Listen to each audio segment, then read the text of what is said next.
오늘 하나님께서 우리에게 주시는 말씀은 골로새서 1장 1절에서 8절 말씀입니다. 하나님의 뜻으로 그리스도 예수의 사도가 된 나 바울과 형제인 디모데가 골로새에 있는 성도들, 곧 그리스도 안에 있는 신실한 형제 자매들에게 이 편지를 씁니다. 우리 아버지 하나님께서 내려주시는 은혜와 평화가 여러분에게 있기를 빕니다. 우리는 여러분을 위해 기도할 때에 항상 우리 주 예수 그리스도의 하나님 아버지께 감사를 드립니다. 우리는 그리스도 예수에 대한 여러분의 믿음과 모든 성도를 향해서 여러분이 품고 있는 사랑을 전해들었습니다. 이 믿음과 사랑은 여러분을 위하여 하늘에 쌓아두신 소망에 근거합니다. 이 소망은 여러분이 진리의 말씀, 곧 복음을 받아들일 때에 이미 들은 것입니다. 이 복음은 온 세상에 전해진 것과 같이 여러분에게 전해졌습니다. 여러분이 하나님의 은혜를 듣고서 참되게 깨달은 그날로부터 여러분 가운데서와 같이 온 세상에서 열매를 맺으며 자라고 있습니다. 여러분은 하나님의 은혜를 우리와 함께 종이 된 사랑하는 에바브라에게서 배웠습니다. 그는 여러분을 위해서 일하는 그리스도의 신실한 일꾼이요, 성령 안에서 여러분의 사랑을 우리에게 알려준 사람입니다. 지난 금요일에 101세가 되신 원로 목사님 장례가 있었습니다. 우리 교회 정성길 장로님의 부친 되시는 목사님이신데, 그 장례 예배 설교를 준비하면서 그 목사님의 설교를 듣고 싶다, 그런 생각이 부연히 들었습니다. 100세가 지나고 그 눈으로 보시는 세상은 어땠을까? 하시고 싶은 말씀은 뭘까? 그게 너무 궁금했습니다. 사실 우리가 세상을 보는 안목은 계속 변합니다.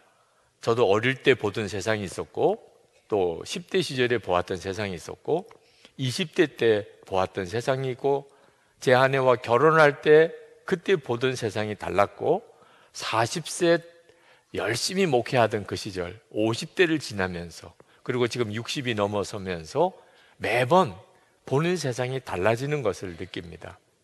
그 말은 지금 현재 내가 보고 느끼는 이 세상이, 그게 지나고 나면 달라질 수 있다는 뜻입니다.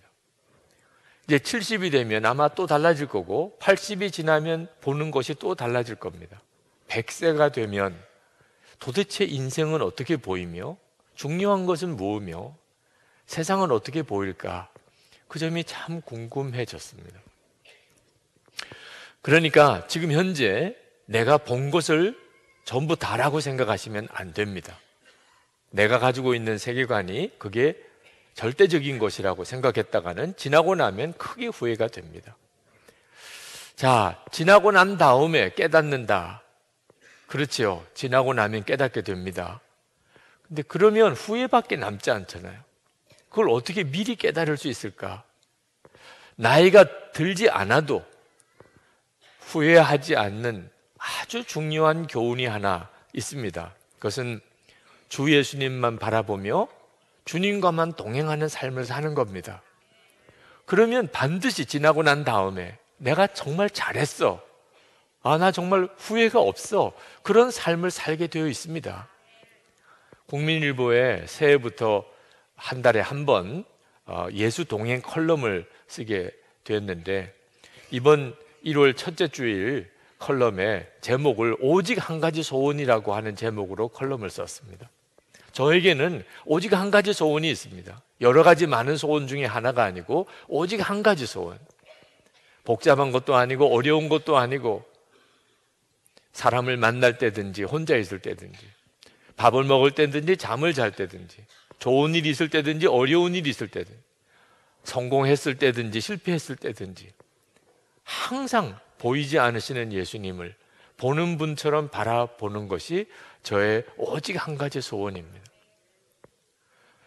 저는 그것만이 우리가 인생을 잘 사는 비결이라고 생각합니다. 저는 여러분들이 2019년 한 해도 오직 예수님을 바라보고 주님과 동행하는 것을 소원으로 삼고 살아보시기를 바랍니다. 예수님 한 분만은 정말 잘 믿어보고 살아야 하지 않겠습니까? 새해 골로새서 강해를 주일에 하는데, 골로새 교회는 초대교회 교회 중에 참 좋은 교회로 그렇게 알려지고 소문난 교회입니다. 제가 골로새서 강해 말씀을 준비하면서 골로새 교회를 선한 목자 교회로 이름을 바꾸어 부르며 기도했습니다. 그렇게 되기를 원해서 그랬습니다. 하나님, 우리 교회가 이 골로새 교회와 같이 되게 해 주옵소서.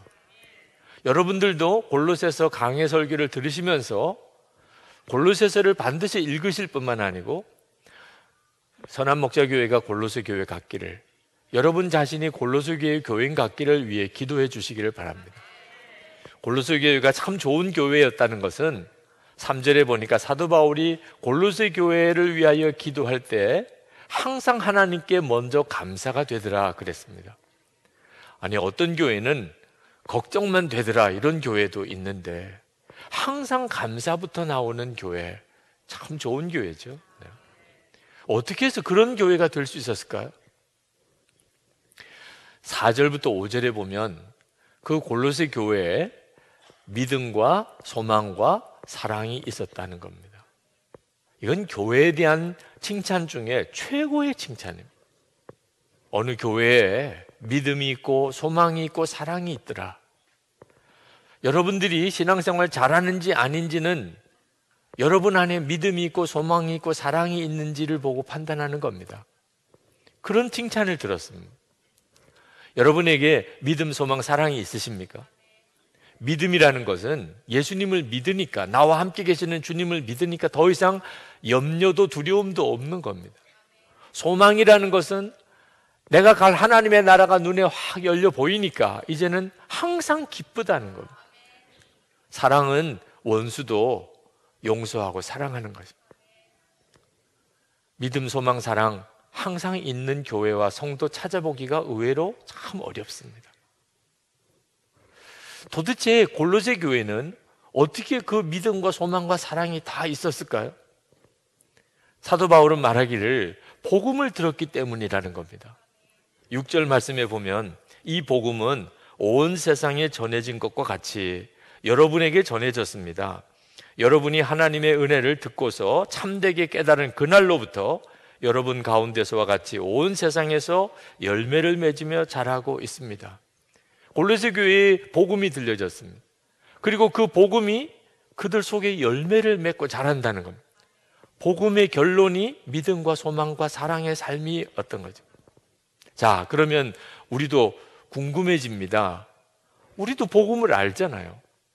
알아도 너무 잘 알잖아요. 한국교회 복음을 모르는 교회가 어디 있나요?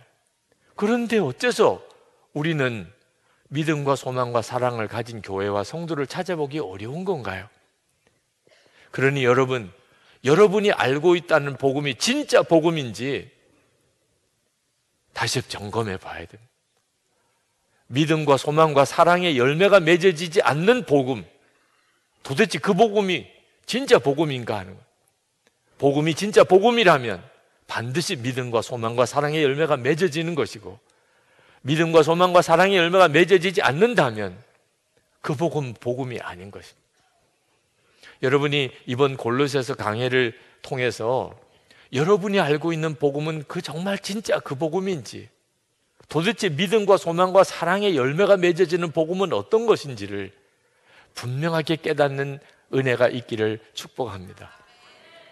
골로새 교회가 참 좋은 교회였지만 아무 어려움도 없는 교회는 아니었습니다. 골로새 교회에도 큰 위기가 있었습니다. 그것은 이단 때문이었습니다. 이단의 미혹과 위협이 골로새 교회를 뒤흔들고 있었습니다. 골로새 교회 당시에는 여러분이 가지고 있는 신약 성경이 없었습니다.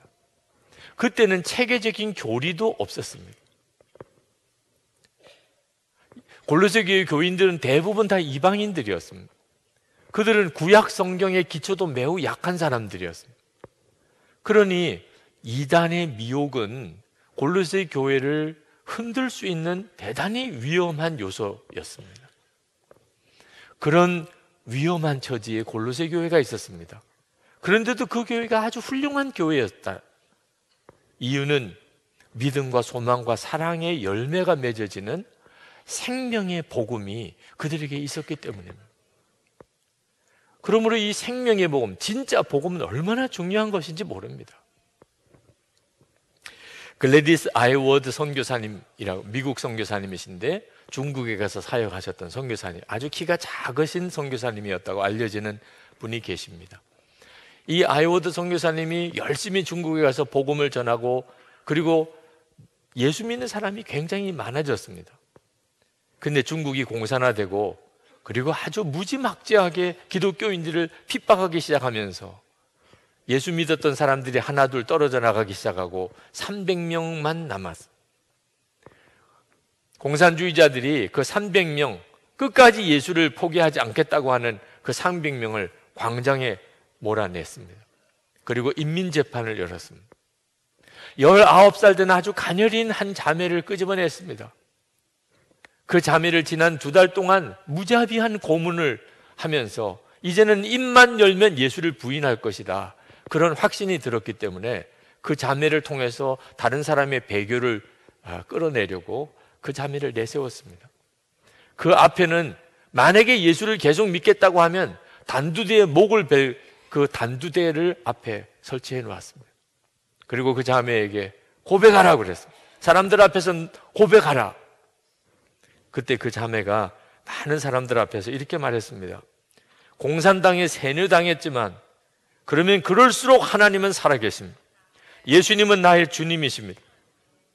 공산주의자들이 불같이 화가 나 그 자매를 그 자리에서 단두대 위에 얹어놓고 목을 뱄습니다. 아이워드 선교사님 300명의 성도들 다 보는 앞에서. 그러나 그날 한 사람도 배교한 사람 없이 다 순교했습니다. 이 아이워드 선교사님이 어떤 사람인가? 선교사 되기를 갈망해서 선교단체에 가서 자기를 파송해달라고 부탁을 했는데 학력 미달이라는 이유로 선교사 파송 불가 판정을 받았어요. 어떻게 해야 되는지 그가 기도하다가 내가 선교사로 파송을 받지 못하면 선교사 집에 식모라도 내가 가겠습니다. 그리고 그가 선교사의 길을 시작을 했습니다. 그 자매가 할 수 있는 것은 오직 하나밖에 없었어요. 주님이 말씀하시면 순종하는, 주님의 뜻이라고 깨달으면 무조건 순종하는 거, 그거 하나밖에 없는 아주 단순한 사람이었어요. 그가 중국에 와서 복음을 전하면서 그렇게 많은 사람을 전도했고 300명의 순교자를 냈습니다. 그는 능력이 없었지만 이 아이워드 선교사의 마음의 중심에는 생명의 복음이 있었습니다. 그리고 그 복음으로, 그 생명의 복음으로 중국에 있는 성도들의 마음의 심령에도 생명의 복음을 심어줄 수 있었어요. 그래서 300명의 순교자가 나올 수 있었던 거죠. 여러분, 우리가 교회를 볼 때 교회 예배당의 크기나 교인 수를 보고 판단하면 안 됩니다. 생명의 복음이 이 안에 있는가? 그 교회만이 진짜 교회. 제가 이전에 목회하던 교회에 아주 좀 성격이 괴팍하시고 언행이 좀 특별하셔서 사람의 마음을 아주 불편하게 만드는 여자 권사님이 한 분 계셨습니다. 아무리 말씀으로 달래고 권하고 가르치고 해도 도무지 통하지가 않았습니다. 그러면 그럴수록 점점 더 상태가 악화됐어요. 마치 그 속에 악한 영이 역사하는 것 같은 그런 느낌을 받을 때도 많았습니다. 고민이 됐어요. 이분을 어떻게 해야 되나 고민이 됐습니다. 그런데 기도하는 중에 주께서 깨우쳐 주시기를 그 권사님이 왜 그렇게 되는지에 대해서 알게 하셨습니다. 교인들이 그분을 싫어하니까, 싫어하는 정도가 아니고 미워하니까, 그분과는 말도 섞으려고 하지 않고 그분을 보는 것은 아주 벌레 보듯이 그분을 그렇게 보니까 악한 영이 계속 역사할 수 있다는 거죠. 제가 교우들에게 그 권사님을 사랑하자고 했습니다. 무조건 사랑하자. 그분이 하는 말이나 행동에 대해 평가하지 말고 무조건 사랑해 드리자. 그분에게는 사랑이 필요하다. 그리고 정말 그분이 무슨 말을 하든지 어떤 행동을 하든지 계속 사랑으로 품어 드리려고 했습니다. 놀라우게도 악한 영의 역사라고 느껴지는 게 싹 사라져 버렸어요. 제가 선한목자교회에 왔을 때 이 교회 교인의 어머님이셨어요. 마지막 장례를 여기 와서 치러드렸습니다. 생명의 복음이 우리를 어떤 이단의 공격에서도 또 어떤 어려운 환경에서도 교회를 지키고 성도를 지킵니다. 골로새 교회가 진정한 생명의 증거, 생명의 복음을 가진 교회였다는 증거 중에 하나는 증인들이 있었다는, 복음의 증인들이 있었다는 것. 믿음과 소망과 사랑이 있다는 말은 그냥 실체가 없이 떠돌아다니는 어떤 개념을 말하는 게 아닙니다. 믿음과 소망과 사랑의 삶을 사는 바로 그 증인이 있다는 거죠. 그러니까 이 교회에 믿음이 있구나, 소망이 있구나, 사랑이 있구나 하는 걸 아는 거예요. 그 증인 중에 대표적인 분이 에바브로입니다. 그 골로새 교회의 설립자입니다. 골로새서는 사도 바울이 썼지만 골로새 교회는 사도 바울이 세운 교회가 아닙니다. 사도 바울이 그 옆에 있는 에베소라고 하는 도시에서 말씀을 가르칠 때 에바브로가 그 에베소에 가서 사도 바울을 통해서 복음을 듣고 그리고 그가 예수님을 영접하고 그리고 말씀으로 양육을 받았습니다. 그리고 그가 다시 골로새로 와서 골로새 교회를 세운 것입니다. 에바브로가 골로새 교회 창립자입니다. 네, 이분이 아주 훌륭한 영적인 지도자였습니다. 7절에 보면은 신실한 그리스도의 일꾼이라고 사도 바울이 에바브로를 그렇게 지칭했습니다. 이건 아무에게나 그렇게 붙일 수 있는 말이 아니잖아요. 8절에 보면 그가 성령의 사람이라고 또 말씀하고 있습니다. 에바브로 골로새서 4장에 보면 사도 바울이 골로새서를 쓸 때 에바브로가 그 옆에 있었던 것을 알 수가 있습니다. 골로새서 4장 12절에 그리스도 예수의 종인 너희에게서 온 에바브라가 너희에게 문안하느니라. 그가 항상 너희를 위하여 애써 기도하여 너희로 하나님의 모든 뜻 가운데서 완전하고 확신 있게 서기를 구하나니. 에바브로가 로마 감옥에 있는 사도 바울을 위로하려고 그 감옥을 방문을 했습니다.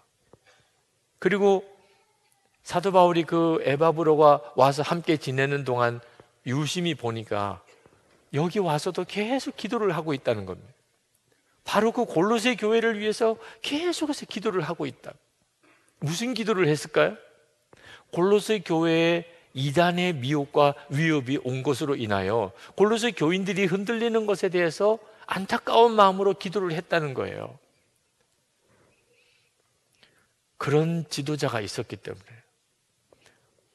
위기 가운데 있었지만 골로새 교회가 든든히 설 수 있었던 거예요. 아마 에바브로는 사도 바울에게 골로새 교회가 가지고 있는 위기에 대하여 상담을 했었을 겁니다. 그래서 사도 바울이 골로새 교회가 닥친 문제를 아셨던 거죠. 그리고 거기에 대해서 골로새 교인들에게 답을 주려고 쓴 서신이 골로새서입니다. 예수를 어떻게 하는 게 잘 믿는 건지, 미혹을 어떻게 분별하는지를 말씀하신 거예요.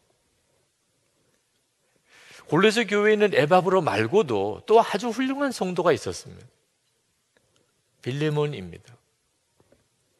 당시에는 지금처럼 이렇게 예배당이 있어서 이렇게 모이지 않고 한 성도의 집에서 교회가 모였습니다.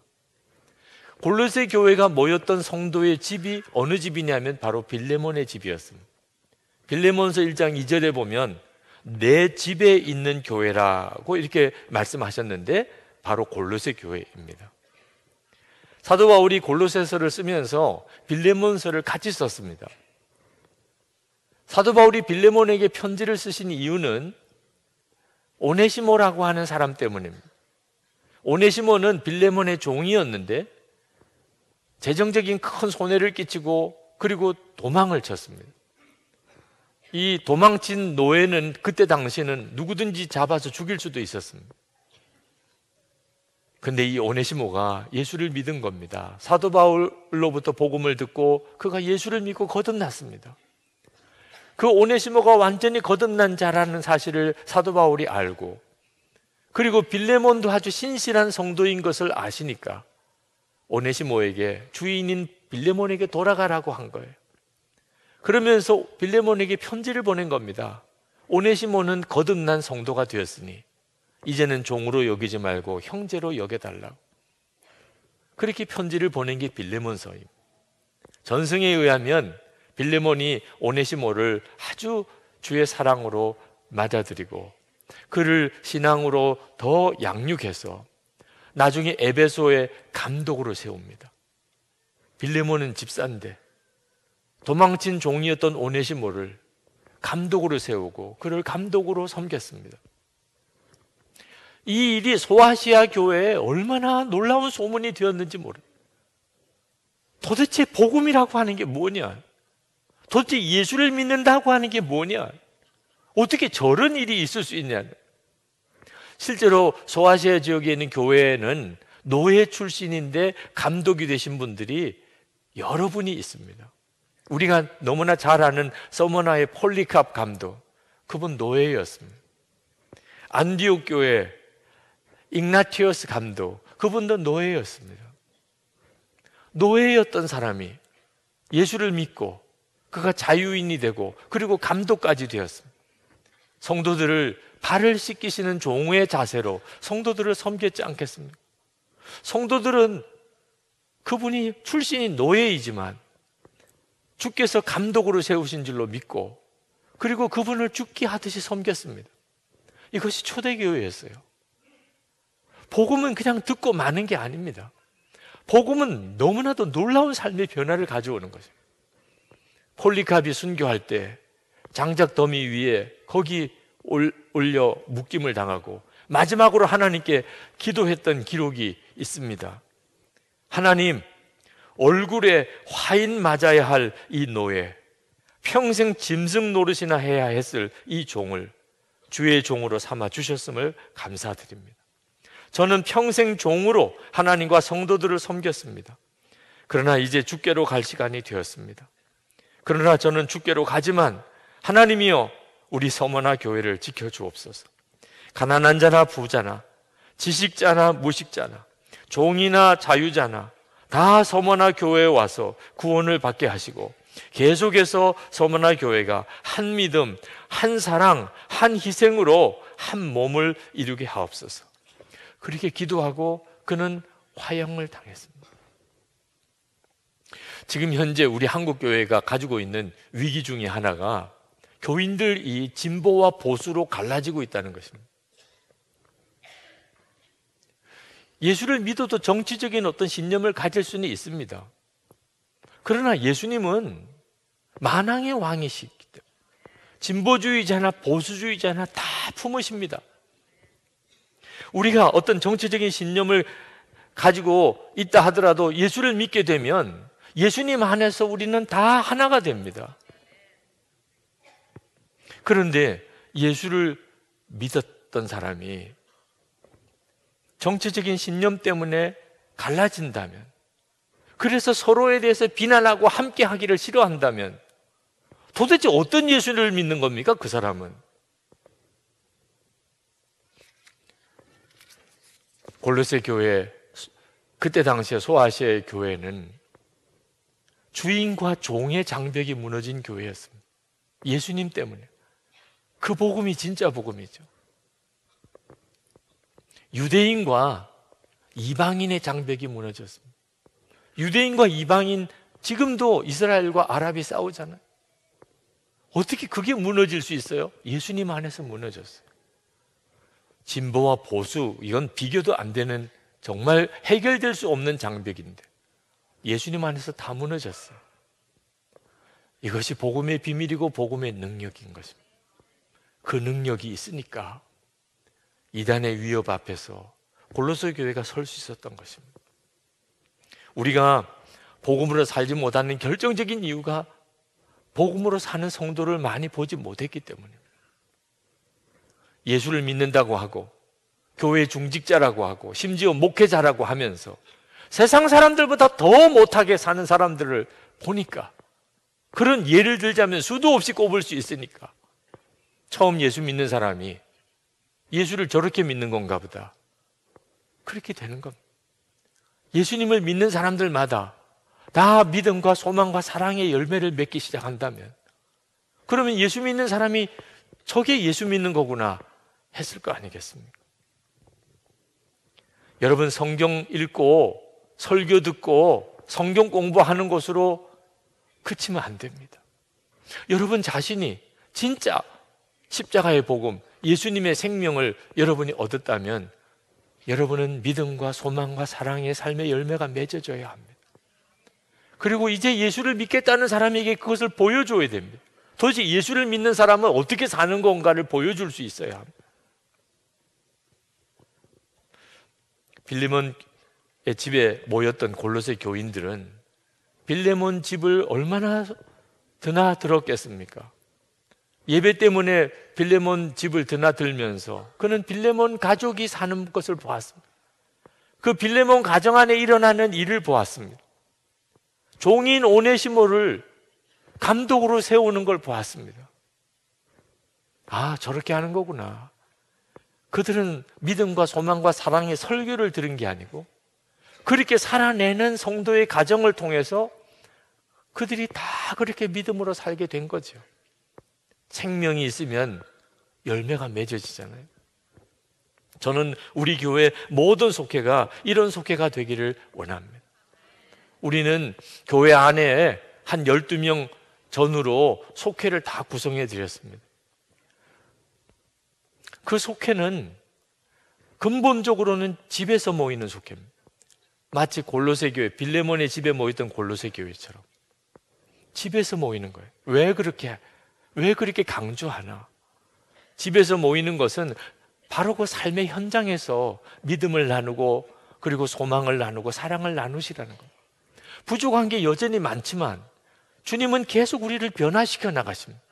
그걸 삶의 현장에서 서로 확인하고 그리고 서로의 실패를 받아주고 기다려주고 위하여 기도하고, 그래서 그들도 믿음으로 살고 소망으로 사랑으로 살게 해드리자는 거예요. 그때만이 교회는 교회가 되는 겁니다. 저는 선한목자교회 속회가 다 골로새 교회 갖게 되기를 원합니다. 그때만이 우리 교회는, 선한목자교회는 골로새 교회라고, 아마 같은 교회라고 칭함을 받을 수 있을지 모르겠습니다. 자, 새해 여러분들은 뭔가 마음에 큰 기대가 있으실 겁니다. 뭔가 새롭게 살아보고 싶은 생각도 있을 겁니다. 그러나 또 한편으로는 두려움도 있을 겁니다.